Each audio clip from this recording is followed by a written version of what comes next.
Hello, hello. It's Wednesday night. We're back with the Pandemic Proof Singer series. Sorry, we're a little bit late. We were just working out a few little technical issues, but here we are. We made it. We persevered through that. I am your host, Danielle Tucker. I'm a singer, a vocal coach, sing with the Mighty Untouchables band, and I'm the producer and host of the Pandemic Proof Singer Summit, which is a free 3-day virtual event for singers who are ready to break out of the starving artist mentality and learn what it takes to make a great living, build a lifelong career, and stay relevant as a musician. That is coming up May 17th, 18th, and 19th. If you want to stay in the loop on that, you can look that up at Pandemic Proof Singer Summit on Facebook. Now, this weekly series that you're listening to right now, this is about singers. It's for singers. We talk about moving forward in the midst of a pandemic and an industry shutdown. It's about community, lifting one another up. It's about inspiring one another and just doing hard things. And I just really want you to feel supported. So that's what we're going to do here tonight. I have an incredible guest tonight who I just adore. I've had the opportunity to work with her recently, and we'll get more into that. But she's really amazing. Tonight, I have Windy Wagner with me. Windy is one of Hollywood's leading social session vocalists.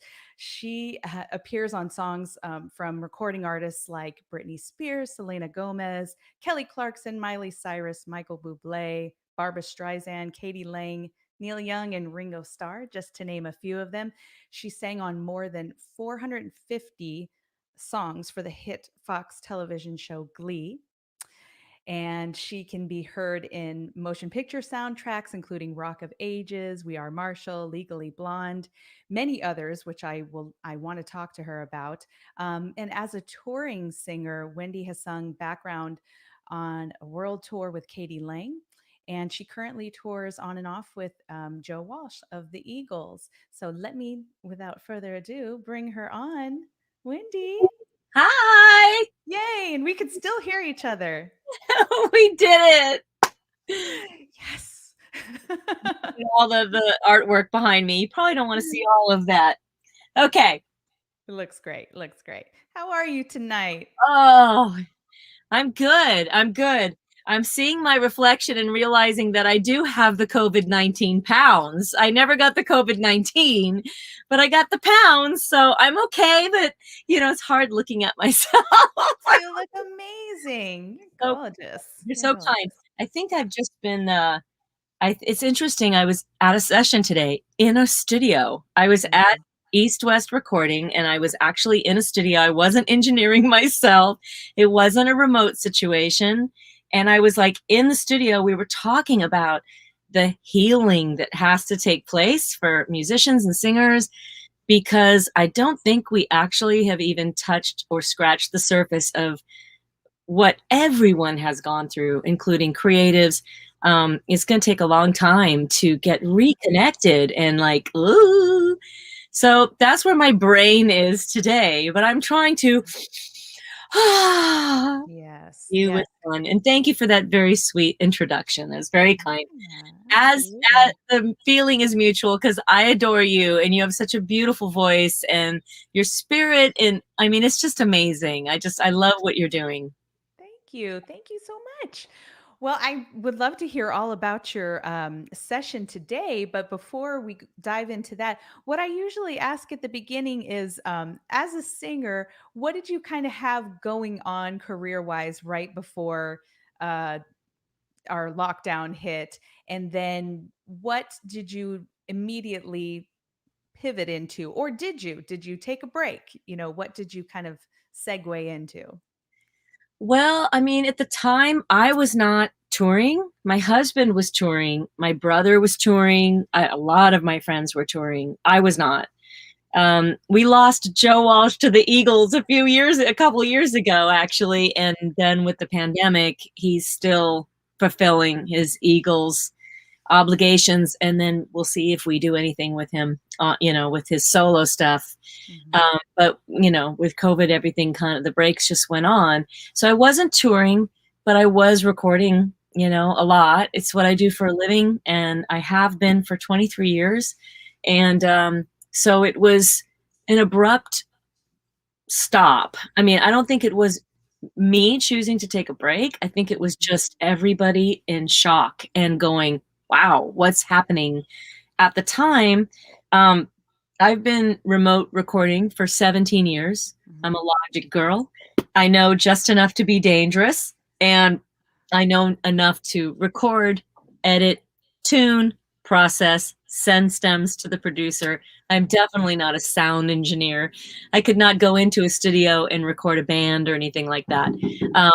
Hang on. Hon, I'm sorry. I can't talk right now. Oh, no, I'm just making sure you're okay. I'm fine. I'm on live right now. Okay, I'm sorry. This is why I was trying to avoid being in the RV. You know what? It's totally possible that one of my kids will run in here naked at any time. So whatever. I was trying to get out of here, and then our extension cord is gone. So I'm like, well, okay, I'm back in the RV. So with that said, so we, obviously we had lost our house and our studio in a fire, in the Woolsey fire. We're in the middle of rebuilding. We're at the end of rebuilding. And at the time, we had to, we rented for the first year and then thought we would be rebuilt, a long time ago. So my husband had this amazing idea of getting like a tour bus and putting it on the land so that we can be involved in that while that was happening and watch everything come back up. And here we are 2.5, almost 3 years later. And needless to say, we were at an RV park. We were at the Malibu RV park, which is stunning, and it hangs over PCH, and you look at the ocean. It's right there by Cher's house. It's so beautiful, and it was the second day. It was the actual first or second day of the closing. So all we heard were helicopters going and police going, "Get off the beach, get off." No. We were like locked in this RV. They wouldn't let us out. I mean, it was really, really crazy. So to work was a little challenging, to actually do work. And all of my clients, and I'm sure I speak for so many other singers, everybody was just, what is this? Like very nervous and not sure exactly what to do. So nothing was happening. But after probably a few weeks of it, jobs started coming in, remote jobs. And I've always done it. I've always had my own studio. So a lot of my clients trust me they just send me material. I sing it, produce it, send it back, Yeah. So that was always continuing. I tried, everything I could to help other singers get, a little bit more in line with recording themselves. So I don't think a lot of singers were prepared for that. Some were, but not a lot.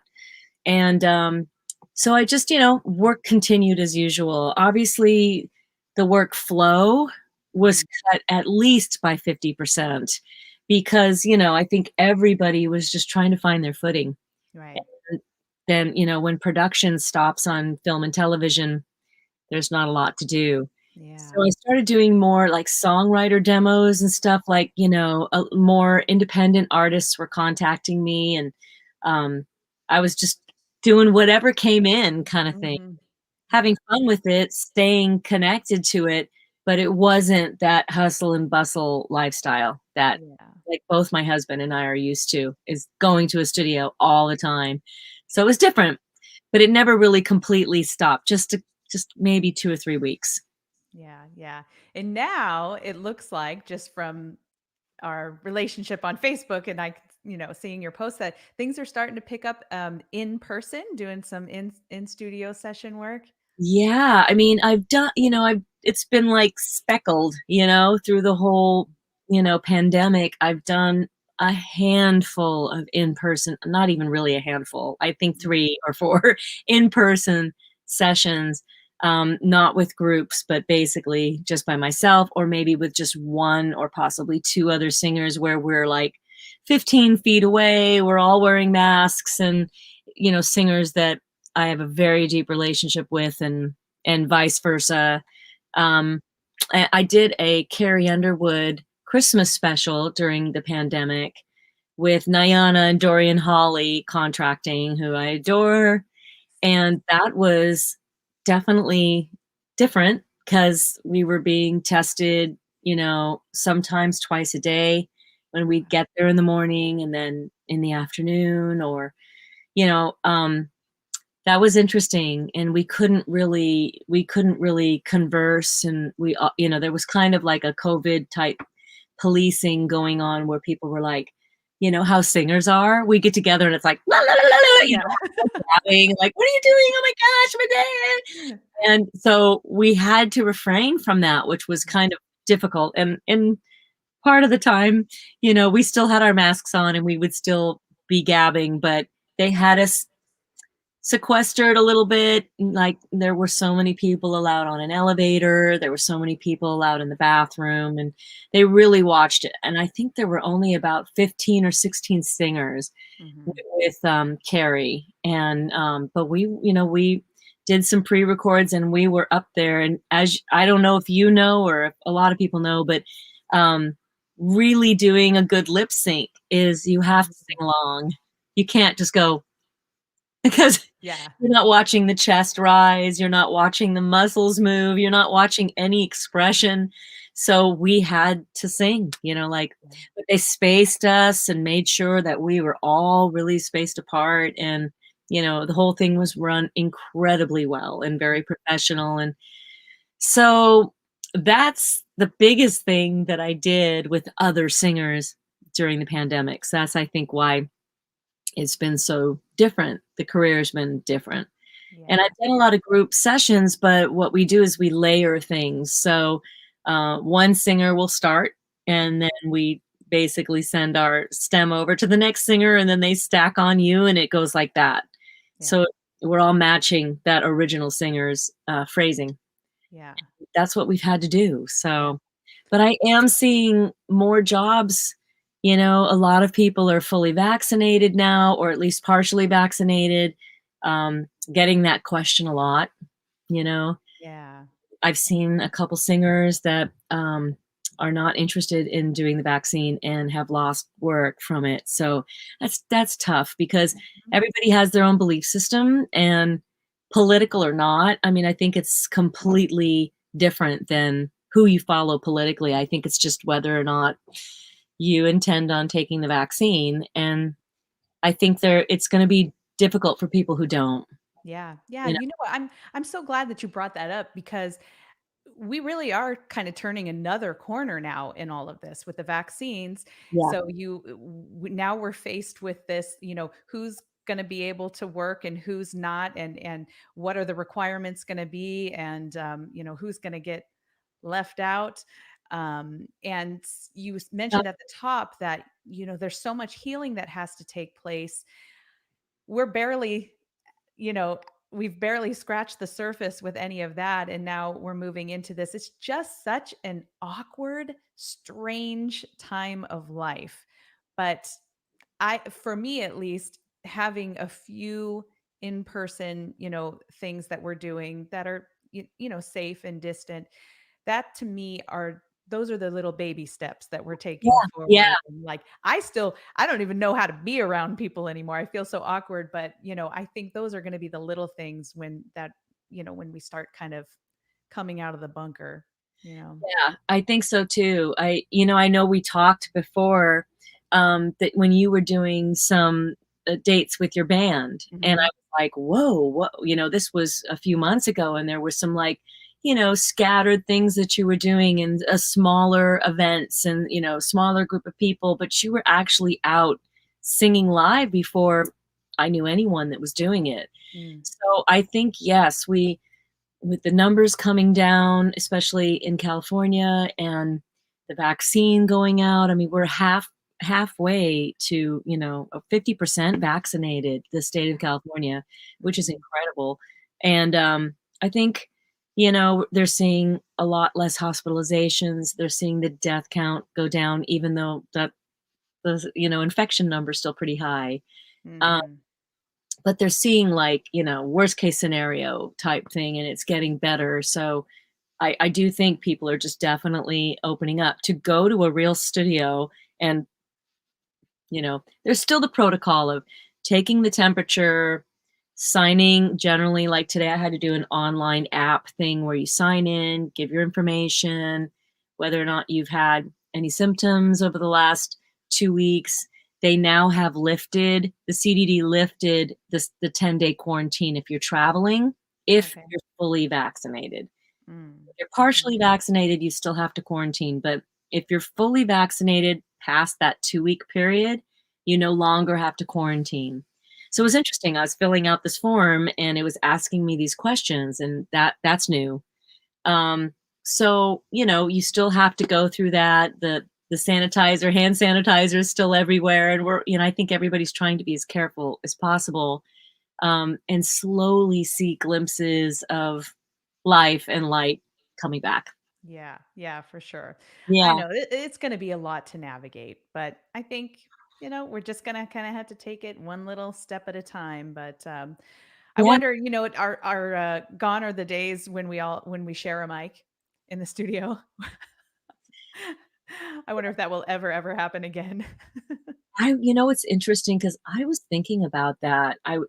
Obviously the studio I was at today is COVID compliant, one of the very few that are. Mhm. I know from a personal friend who is a producer who was hiring union singers on a union date, and oh wow, I mean, there's all these fines and fees, and Mm. it's really bad, for the producer. But hopefully, as much as producers can do the right thing, as much as the union work can come back, I think that's phenomenal. But I was on this mic and it had a windscreen, and it's all torn up and everything. And I'm just thinking, like, Mm. how old is this windscreen? Why didn't I bring my Lysol? And if they're COVID compliant, I would think they'd have to change the windscreen, like, or at least sanitize it between singers. Yeah. I'm sitting here, like, worst case scenario going, okay, I'm fully vaccinated. Let's hope there's no COVID germs on the windscreen. So yeah, Mhm. sharing a mic days. Wow. Maybe, maybe in a year, maybe in a couple years. Yeah. Yeah, we'll see. We'll I think see. it hit us and horn players specifically incredibly hard because we project so much. Mhm. To be a horn player, you've really got to, I mean, you got to use so much wind. And to be a singer, obviously, it's the same thing. So it's kind of like, yeah, it's going to take some time. Yeah, it really is. And I think that I think my biggest concern right now is are we jumping the gun? Are people so excited that things are beginning to open up? Are we going to do things too quickly and shoot ourselves in the foot, overdoing all of that? But at the same time, I fully understand it. I feel that excitement. I'm fully vaccinated too, and I'm like, I just want to get out there. I want us to start doing our thing again. And it's such a hard thing to resist. I think it is. And it's so interesting because I was talking with another session singer. We were just emailing each other back and forth, and this person hadn't even had one shot yet. And I said something to them kind of nonchalantly. And then I realized, I think what happens when you're fully vaccinated and you've been, you're past weeks past that time, Mhm. there's a certain level of fear that we've been living with for over a year that kind of, it kind of drops. Yeah. Not that you can't get COVID because you can, but the chances of you dying from it and the chances of you having an extreme hospitalization or something are so minimal that you have this kind of lift. It's like this weight kind of comes off your shoulders and you forget to put the mask on. You walk into the grocery store, you hug people that are fully vaccinated now. It's an interesting thing Mhm. to feel that shift, and you have to remember that not everybody is quite there yet. And it's a strange transition time. As far as getting back to it too fast, I agree. I don't think anyone knows what's going to happen, but I think that as the vaccination numbers go up and the the COVID, infections are still really low, I think that it's proving that the vaccine is working. At least I think. Let's hope. Yeah. I did see I follow the California information. I'm on their email and they send all the information about their daily changes because wow, it changes daily, right? Right. Like one Right. day you should wear a mask, the next day you're not. One day you should wash your hands. Now they're saying you shouldn't be using so much hand sanitizer.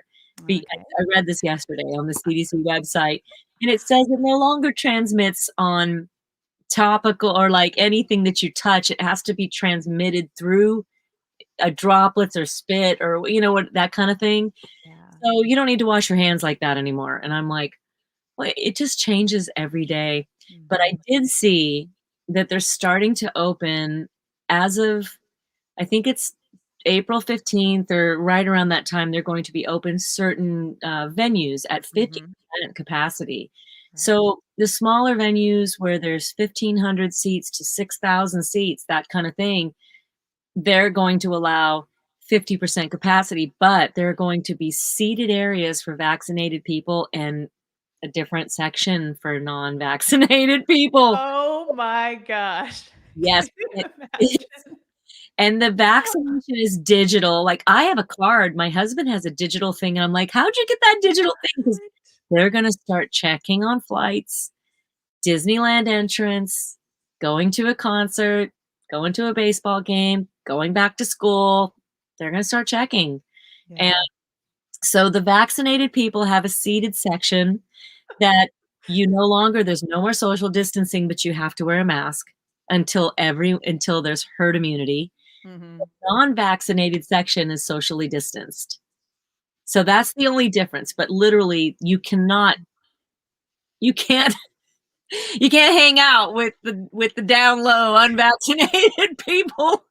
And I'm just going, again, I know so many people that won't take this shot. Yeah. I'm just going, okay, it's a little bit of an unfair pressure Yeah. because how do you enjoy these things that we've been deprived of for so long? How do you Mm. enjoy going on a trip or, going to flying to Hawaii and staying at a resort?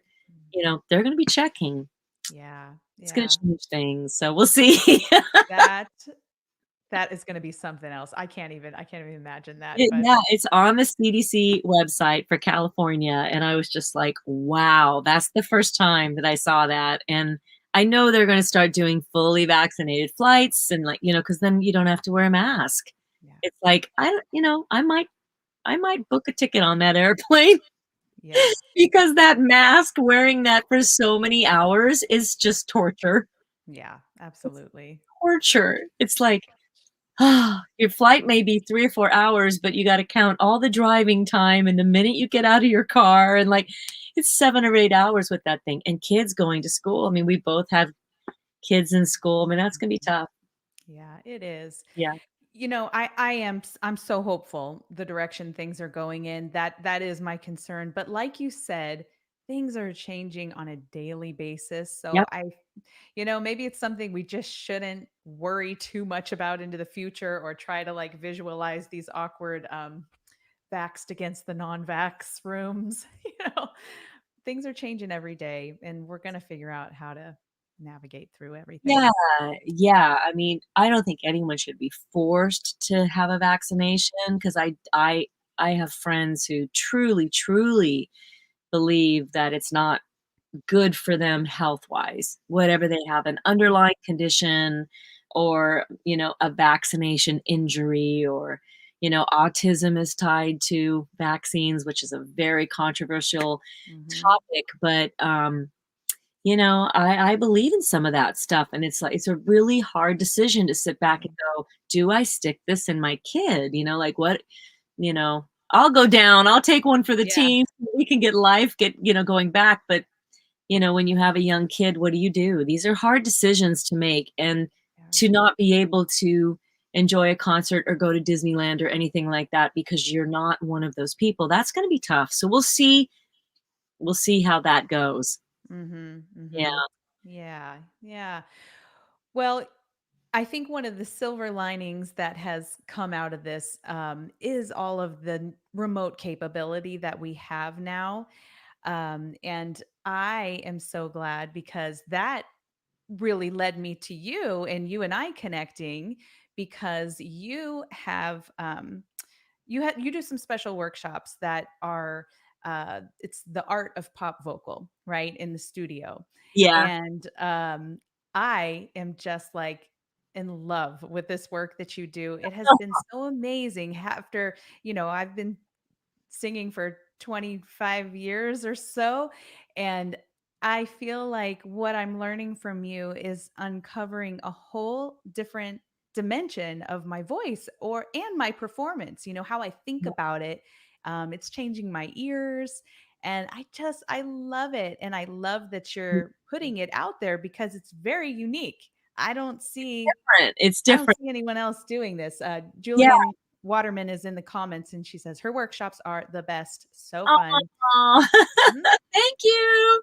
They are Yeah, great. it's very different. I definitely don't put myself out there as a vocal teacher. I'm an untaught singer. I did not go to school for it. I haven't taken lessons.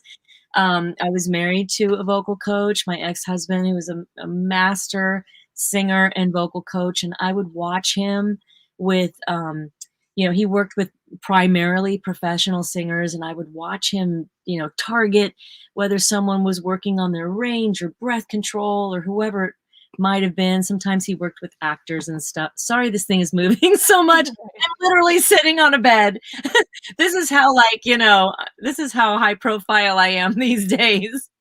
Um, but anyway, I would watch him and be just like, wow, that's amazing. It's not something I ever wanted to do or thought I would do. And a friend of mine, I think, my friend Tim Davis, who I talk about most likely in every one of these interviews, was doing these incredible workshops and intensives. That's what he would call them. It's like session singer intensives, studio singer intensives, and completely on the other side of what I do, the sight singing, the the blending, all of the stuff. I mean, if anyone is ever interested in going to one of his workshops, they're incredible. I mean, I've gone and watched and just it's amazing. I mean, Tim and I have sung together forever, and I've seen that side of his skill, and then I've seen his ear, which is just as fast as his ability to read fly poop that fast. A monster musician, arranger, singer, horn player, everything. And I think he was encouraging me to do something like this. Mhm. And I had reached out to him and said, what do you think about me doing something like this, but on the whole other side of the spectrum, which is street singing, which is ear singing, which is pop singing.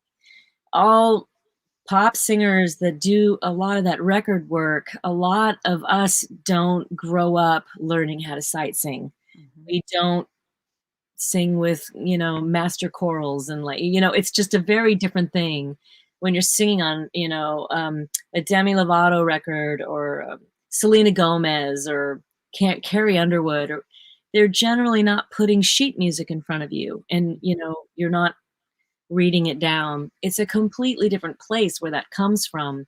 It's so about emoting and about connecting to the vocal, and especially with the lead vocal. If you're hired to do background vocals, you have to assimilate to the lead vocal and disappear into their tone and everything. It's a complete art. It's different than singing a jingle for Coca-Cola. Very, very different thing, a Yeah. different skill.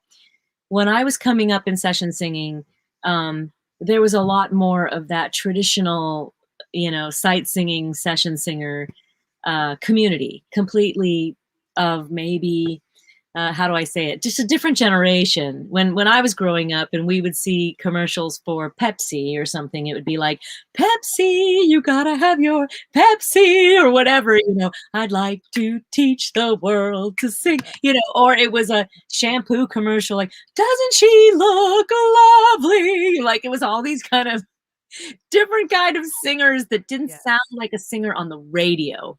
Hmm. Now when you listen to Ariana Grande or you listen to Mariah Carey or like, even J-Lo or anyone that's on the radio, we're talking singers, not rappers, but like singers. It's not that session singer reading thing. It's just not. It's a Hmm. different animal. So Yes.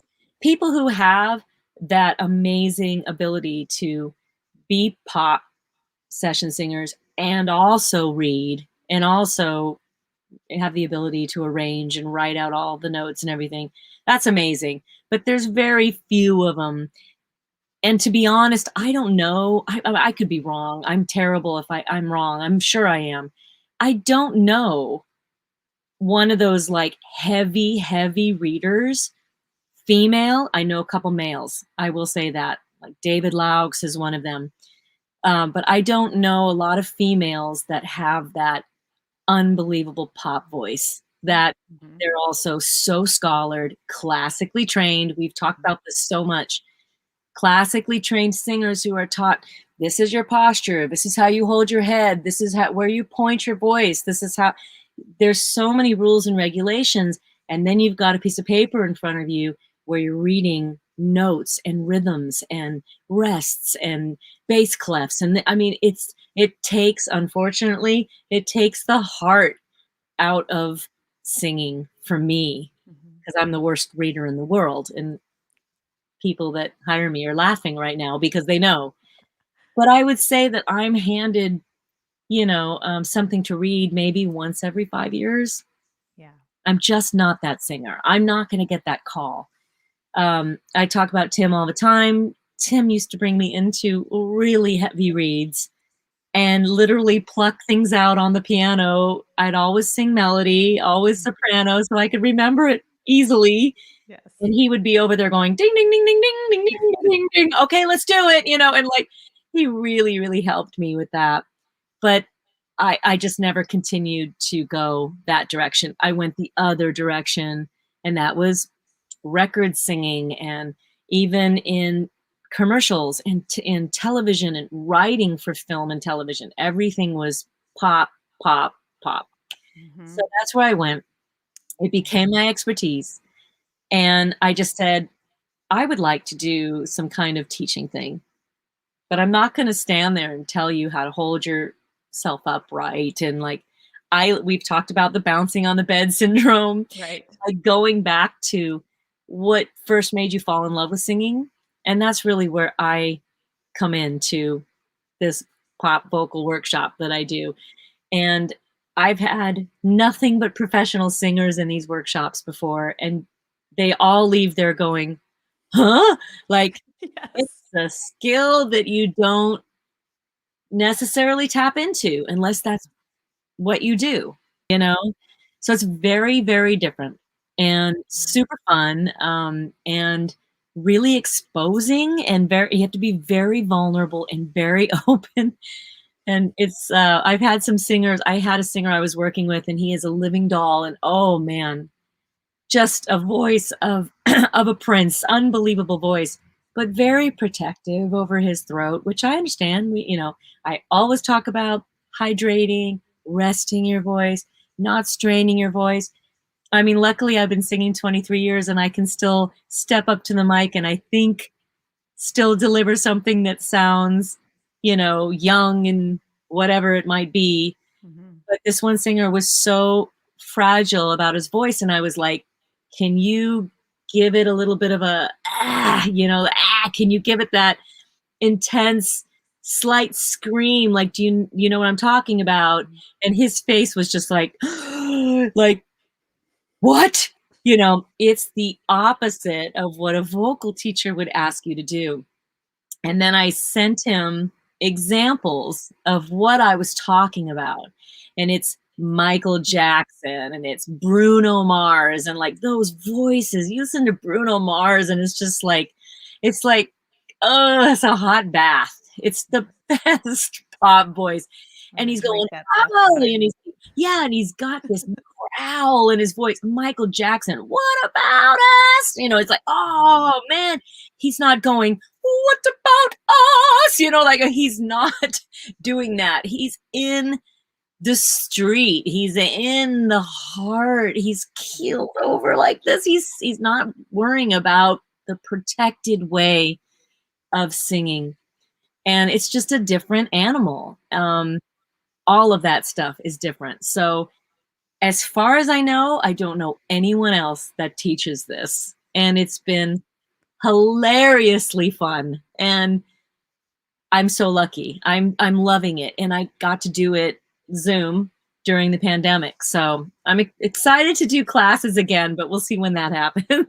Yeah, yeah. Yeah. I love it so much. I think it's brilliant. And for session singers, and that's really what I had in mind for, um working with you, but having had some sessions with you, I think how wonderful this is for the indie artist too, who's still trying to figure out their sound, because really you're tapping into elements of singing that um are so hard to teach. And it's something that we don't often pay much attention to, when we're listening. We go through, our classical training, or, our vocal coaching, and there's at the end of the day, a lot of it is the same, a lot. Yeah. And it's very, very different. And have such a different approach. It's way more physical.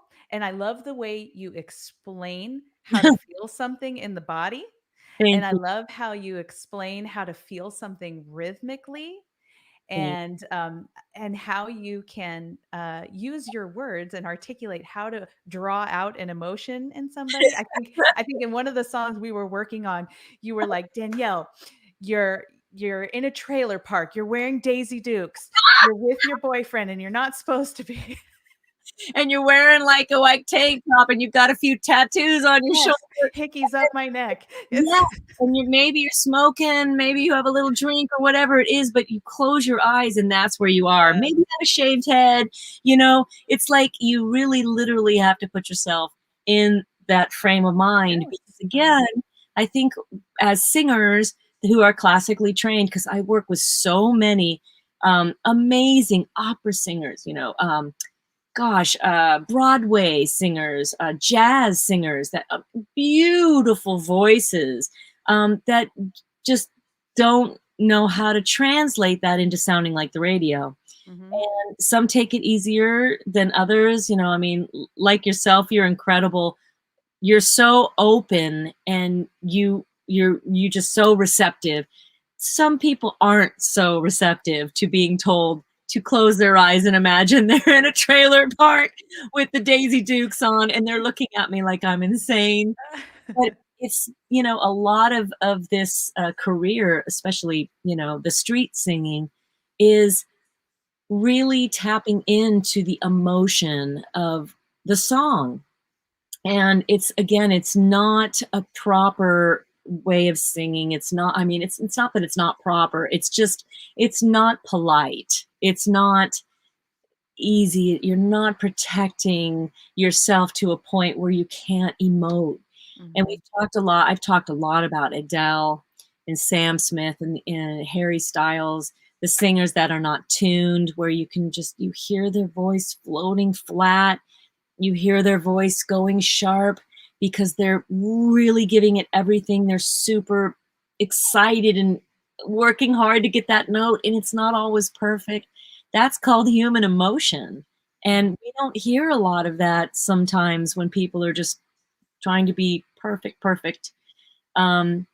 So it's tough to really explain how to get into that mindset. But a lot of session singing, and this is across the board, but a lot of it is acting.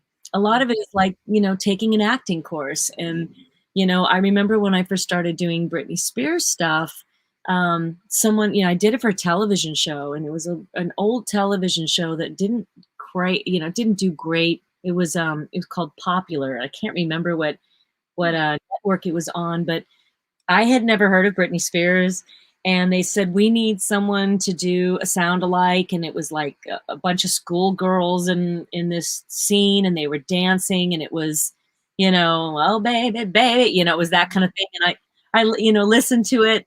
And at the time I was like a big big belty rock singer that was just like, whoa, you know, it was very different kind of singer. I listened to her. I'm like, how is she getting that sound? You know, studying other singers, again, you have to kind of disappear into the lead singer. If you stick out too much, you're not doing your job. Unless it's a featured background vocal, you know what I mean? Where, okay, here comes the gospel choir, or here comes the female singer on a male vocal, you know, where they want you to stick out. Yeah. If you're enhancing someone's tone, or you're ghosting or sitting underneath them and adding all this different stuff around them, you have to literally change your voice to fit what theirs is. I remember doing a Demi Lovato song, and her voice is so big and so full, and where the other singers that I was so used to doing were a little bit more choked off and a little bit more like that, you know? And so you listen to the tone and you change. I mean, I did this for Celine Dion, for J-Lo. I mean, I remember like going, wow, like J-Lo was so rhythmic. It's because she's a dancer. Same with Britney. They're so rhythmic, and every little punch is like bam, bam, bam. It's what they're doing with their body. And then other singers, they're more laid back, they're more fluid, there's more breath. It's like you have to marry your voice with theirs. Because if I'm on every record going, la, la, la, la, la, it's like, it's not going to work. Right. Standing out is not working. So it's really been a big education for me. You know, I came up in the time of the super pop vocal, again, with the Max Martin stuff. You know, when the Backstreet Boys are all, you know, we're on the radio and that kind of thing. And I had to sit back and go, how do we do this? How do we support this singer or that vocal and make it sound like the radio? So me and a handful of producers, we came up with this formula, and it worked. So, and I apply it really almost in everything that I do, whether it be a Barbie commercial, a Disney thing. Gosh, I was working on a heavy rock record, and I was like, oh, we need to do a party track. You know, like I take little things that I've learned from so many records and stuff over the years to know how to bring the energy up in a chorus, you know, all the different little tools. And it really comes down to your ear and assimilating and understanding how to make things punch and stand out and not stand out, and how to express and make people feel what you're singing. That is pop. It is. It is. And you know, the proof is in the pudding with what you're saying, because there's a reason why you are in high demand. Because you have this incredible ability to go in. And I think that's an important thing for session singers to learn, or somebody getting into session work, is to know that, like you said, they're not really calling you to show up as you. They need you to produce a very specific sound. And as singers, with our, you know, our image and our, you know, how we feel about ourselves inside, that's very hard to let go of a lot of times. And so I think that, you know, what you're doing is really, really great. Adam Wilson is in the comments, and he says, one class with this woman and your confidence is skyrocketed. Leslie Page says your class is awesome. Oh, Leslie. Yeah, so, I could not agree more. I think it's wonderful. Yeah. I wasn't sure how the class would translate to a one-on-one either. I wasn't sure during COVID with the pandemic. Like, you know, I was used to teaching this class. It's a very small class. I keep it to 10 people because we're like in a semicircle, and we bounce off every singer that steps up to the mic. And I know that's a crazy feeling because you're standing up to the mic and there's 9 people standing behind you, and I'm right in front of you, and I'm like, okay, let's hear you do it. And it's like, the first singer up, I don't care how professional, they're always just like, oh, why me? But it's such a great vibe. And these singers, we've seen a lot of tears. We've definitely seen a lot of laughter. And there's a community that started happening with each workshop, and it was just growing and growing. And I was seeing people supporting each other's live gigs, and hey, here's my new reel, check this out. It was really beautiful to watch. And I was like, how is this going to work one-on-one, like in a Zoom setting? How is this going to work? And I think what it allowed, the best part of it, was that it allowed more one-on-one time. Like, with knowing you and getting to know you better. Like if I'd met you in the workshop, there's not as much one-on-one time, because you've got everybody there. And even though everybody's learning from each other and it's bouncing off of each other, there wasn't that, okay, let's specifically work on you for an hour and a half, And so far, it's been great. I've been having a great time. Yeah, it is great. I love it. I love it so much. In fact, I invited Windy to be a speaker at the Pandemic Proof Singer Summit coming up in May, and she's accepted. So we'll dive into what she's doing a lot more. And I couldn't be happier about that because I really think this is an incredible skill that's not talked about enough. And it's great for session singers. And I really, really think for indie artists too, because you're going to discover um, different layers, different textures, different emotions, different um, physical spaces for it. It's there's so much that goes into it, and I'm so glad that you're doing it. Thank you, hon. I so Yeah.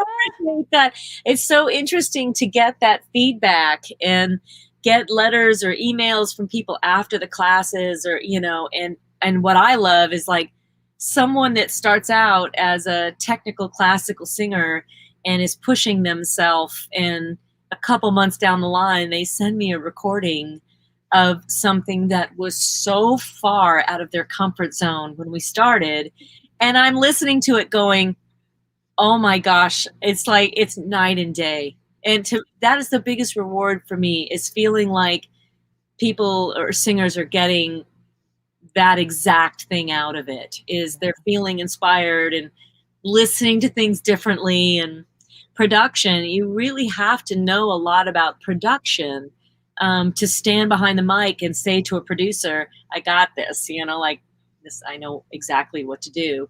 Mhm. Not that you're not produced sometimes. Today at the session that I was in, I took more production than I think I have in 10 years, because most of the time people send me stuff to do by myself. Mhm. And if they hire me in a studio setting, sometimes they just go to lunch and then they come back and it's done. So it's rare when I have someone going, try it like this, do it like that, maybe a little Mhm. bit more like that, not so much breath. Can you project more? Can you hold back? Like, and today there was a lot of that. And the the coolest thing about this job is there's never a time that I stop learning. There's always something to learn from somebody, whether it be another singer that does something completely different than you, or another producer, someone that you respect, um, a composer, a songwriter that comes in that you've never met before, that does something a little differently than you do. Mhm. So as long as you keep an open mind, and I mean, I'm so in love with singing and so in love with, being super lucky to have this career, that it's hard for me to feel like, don't, don't tell me what to do. I know it all. I'm really kind of still a sponge. Yeah. Occasionally I'll get a little witchy and go, wait a second, my way is better, but Right. it's rare. Yeah. Listen to me. I know what I'm doing. Yeah. Sometimes I'll feel that way, but you Yeah. kind of have to go with what comes to you. I get that. In fact, I think after my first session with you, I walked out the door and I told my husband, I'm like, after 25 years, finally getting to a place where I think maybe I'm a pretty good singer. And then Oh, I meet with Wendy. But I love it because it really is.